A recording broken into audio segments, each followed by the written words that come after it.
Politique, le Liban mérite mieux. Emmanuel Macron n'a pas mâché ses mots à l'égard de la classe politique libanaise, un an jour pour jour après l'explosion du port de Beyrouth, et à l'heure où le pays est englué dans la pire crise économique de son histoire. Les dirigeants libanais semblent faire le pari du pourrissement, en bloquant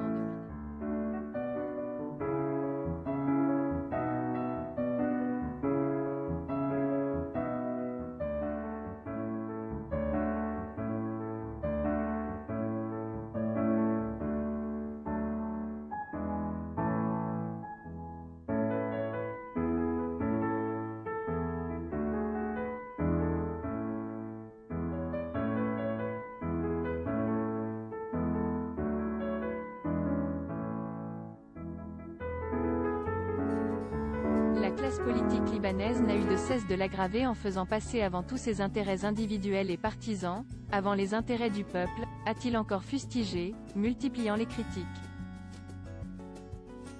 La suite après cette publicité sanction pour les dirigeants, des aides pour la population. Emmanuel Macron a même de nouveau agité le spectre de nouvelles sanctions, en rappelant les mesures restrictives déjà prises à l'encontre de certains dirigeants et le régime de sanctions, instauré vendredi 30 juillet par l'UE.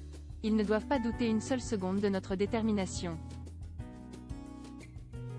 Surtout, les dirigeants libanais sont redevables de la vérité, la transparence, à l'égard de leur population, a-t-il insisté, concernant l'explosion à Beyrouth, alors que les conclusions de l'enquête n'ont pas encore été rendues, un an après la catastrophe.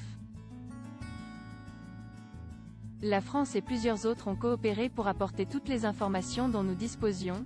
Nous sommes disponibles pour toutes les coopérations techniques, a-t-il encore ajouté, promettant également de nouveaux engagements, en appui direct à la population, à hauteur de 100 millions d'euros.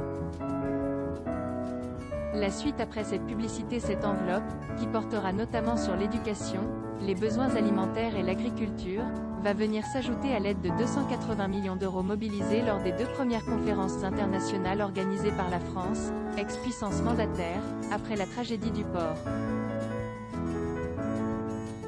Le pays est à genoux, un an après l'explosion classée parmi les plus grandes déflagrations non nucléaires qui a tué plus de 200 personnes, défiguré une partie de la capitale et traumatisé la population.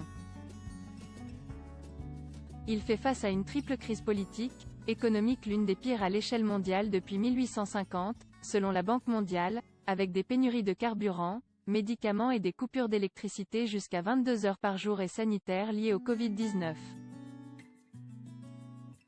À voir également sur le HuffPost, à Beyrouth, un an après la déflagration, les familles des victimes lancent un ultimatum aux autorités. Lire aussi, Tribune, au Liban, un an après l'explosion de Beyrouth, le fiasco est sans appel au Liban, la crise force ces femmes à utiliser du tissu et des couches pour protection hygiénique.